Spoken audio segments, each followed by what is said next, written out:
Welcome back, family. Today we will discuss a very heavy topic. A topic that a lot of us have experienced globally, and most of us have at least heard about it.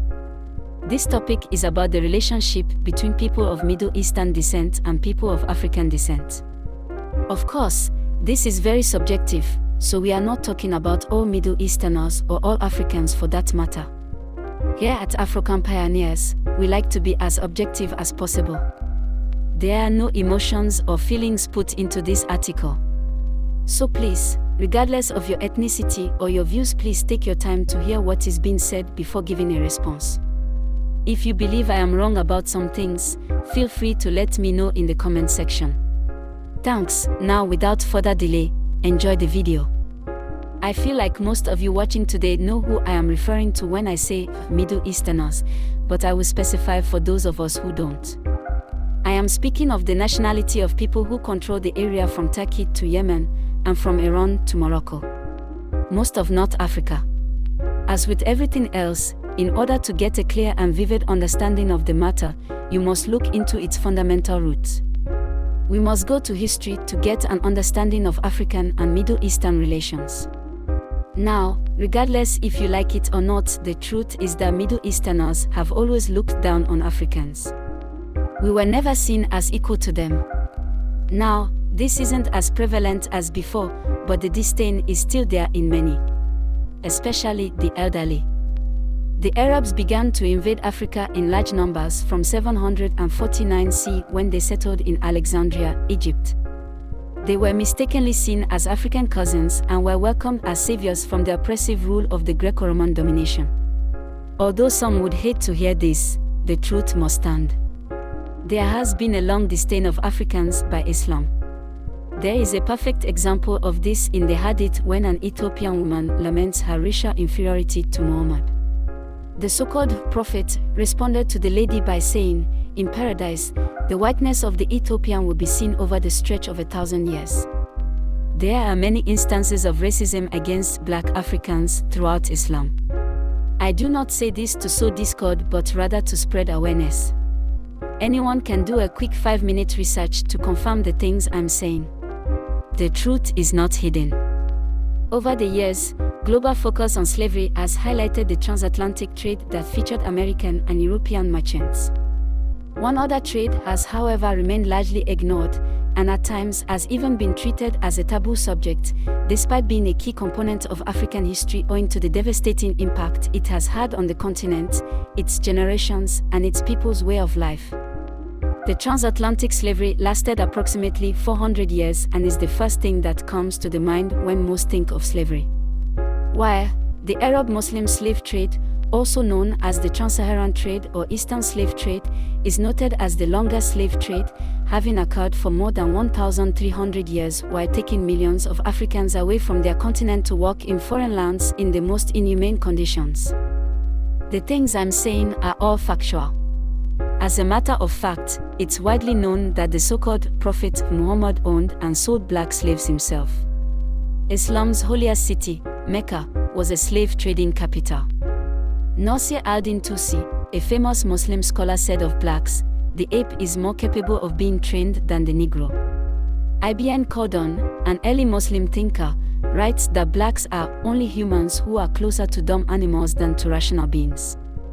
Ibn Sina, Arab's most influential philosopher and scientist in Islam, described blacks as people who are by nature slaves. He also said, all African women are prostitutes, and the whole race of African men are a beat stock. He even equated blacks with rats plaguing the earth. I can go on, and even make a whole separate video about racist quotes. Now, I hope you don't take this as me saying all Middle Easterners share these same views, because we all know that there are good people from every nationality. But these views are far from rare amongst the Islam community, especially if we are considering history. When the rest of the world realized how severely wrong slavery was and made a declaration to abolish it, the Arabs protested it.